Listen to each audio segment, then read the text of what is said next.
So now we'd like to talk about Pradeep as a leader, right? So what do you think are the most important values you demonstrate as a leader? See, as a leader, there are a couple of things that you should clearly have. One is the trust. Right. The foremost thing that I see is trust between you, your team, and your stakeholders.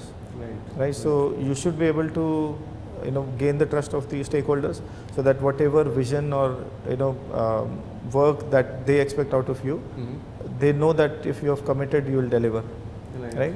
And that you'll own that piece of work. Right. Same thing with the team. They should be able to trust you as a leader, and that trust, gaining that trust is a difficult task, and it's an ongoing thing. You should, if you falter any time, that trust goes down. True. And so till this connection from stakeholder till the team down, if that line is clear in terms of trust, I think you can deliver maximum things. Apart from this, I think the ownership mindset, teamwork, these are the important aspects that one should definitely possess. Integrity is one other thing, because people look up to you as a leader, and if there are certain integrity issues with you, the respect goes down, and once that is down, no trust or no nothing can happen. True. Interesting. What is your greatest strength and weakness? Strength, again, I think I make good connections and very dependable connection with people, so that they can rely on me, whether it is the stakeholders or my team.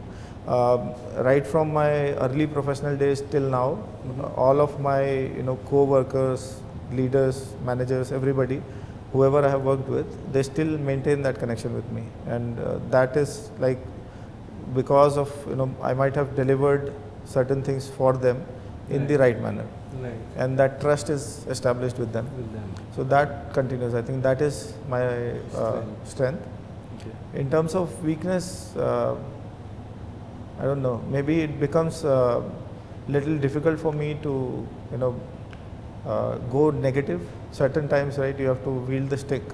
That becomes difficult for me, because I don't spoil relations easily, and I would get things done in a pleasant manner, but that negative aspect, certainly I try to avoid, and that could be weakness if you have to be harsh at times.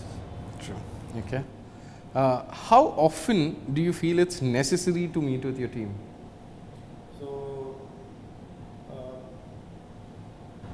So it is important to first set a culture of working, a tradition of how things will get delivered for your team.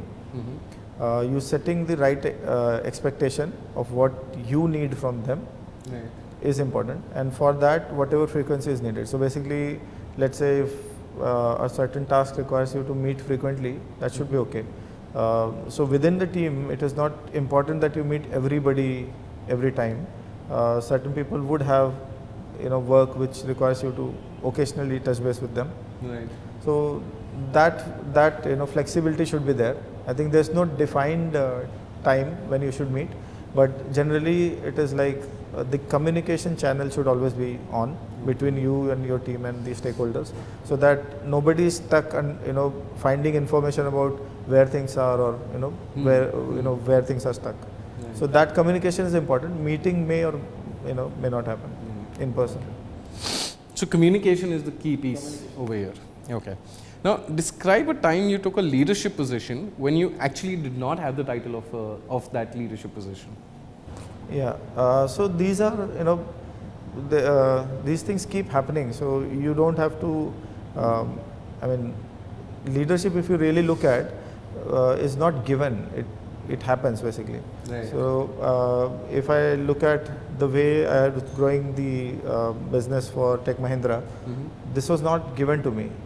So it just happened. So basically, I was there as a technical consultant on the field with the customers, and as you discuss, you find out that there are opportunities that can help Tech Mahindra.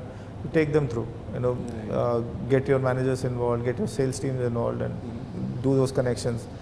Those are the aspects which click, and then from a team perspective, there would be a lot of opportunities where you take up things where where there's no clarity. So if I remember when I was working for Apple, they were working on a very important project, and a large aspect of its data migration was left unattended, kind of, from the planning perspective.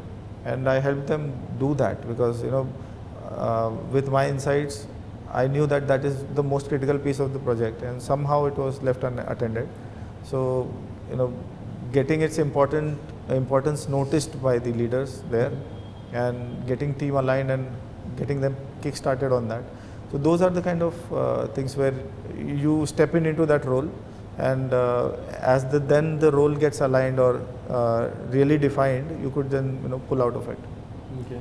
Or continue, depends on how the situation.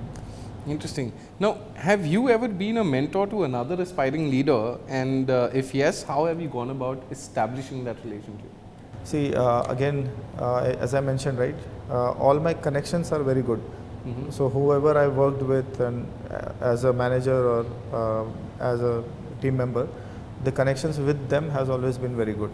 Okay. I have understood the importance of mentorship very early in my career, and within my team, or 2-3 levels below, or even somebody who doesn't who has not directly worked with me, I have given valuable suggestions and direction to a lot of people. So the good thing is within Reliance itself, people from other teams whom I have given directions and guided on certain aspects of their career moves. When they were on the way out, quitting, and they come and meet and say that I really like to have actually worked with you. Okay. Right. So those are the good factors that come back to you, Right. good inputs that come to you. So I think those are the key things. So what happens, right? These are strong bonds, and in the professional world, these are the things that will take you to the next level. So it is very important, and I keep mentoring people. Interesting. I think it's a very satisfying feeling to help somebody and then they succeed ahead. So apart from the professional world, even in the family side, right? A lot of people look up to you because True. you are doing something in professional world, and guiding people and getting them started with the right way on the career path. True. That helps. Interesting. Now, tell me, Pradeep, what is the most difficult part of being a leader? See, it's a very responsible position, being a leader. True. Because leaders can actually spoil the organization, and they can build it. Right. So if you look at any team, the vision, how well you pass on the vision of the organization to the team, and as I keep mentioning, helping them realize the value of their work, fairness in your practices, right? So if you become unfair in any aspect, that impacts the team a lot, and certainly the morale goes down and the team gets shattered, right? So it's a very thin line to stay on, and I think that's the most difficult part of being a leader, that you taking along the stakeholder and the team, so that they all stay connected True. through you. True. Do you think it's often lonely for a leader at the top? No, it's not like that. So basically, you have to stay connected. So that is the key. So if you feel lonely, is like nobody is either taking your ideas or you're not able to sell your ideas. Then you would be lonely. But if you are connecting with your stakeholders properly, understanding their aspect, their vision, and you're connecting with the team, understanding their aspirations, their challenges. So if you keep these connections well, I think you'll be pretty well placed. Being lonely is certainly not there. Not there. Yeah. Okay. How do you measure success for you as a leader? See, success is in both sides. Again, so as a leader, there are two things to handle. One is your stakeholder, one is your team, right? And being true to both of them and getting things done for both of them is important. So as a measure of success would be that you have kept your team satisfied and they are growing, It's Right. not that, they are growing, they are satisfied, and they are not leaving the organization because they can't grow, right? Or because they don't find you valuable, or you Right. are over aggressive and doing something against them. Same with the stakeholders. So unless you're delivering for your stakeholder, right, on their strategy, helping them define their strategy, so till that time you are not successful. So if you are able to connect these two things and keep the organization, so again agility, right, of the Yes. organization depends on how well their leaders are able to deliver to the vision of the company Right. using the resources that they have. True. Interesting. Um, what do you think is a leader's best asset? Leader's best asset is his team and his mental strength. Okay. So if you are able to see, basically there would be such challenging situations where you will have to do something different, right? And these challenges don't come very frequently, but if you are in such situation, you should be able to handle that using whatever resources you have at hand, and you should still keep delivering on these aspects, whatever helps the company. So that is one very important aspect which I feel. Okay.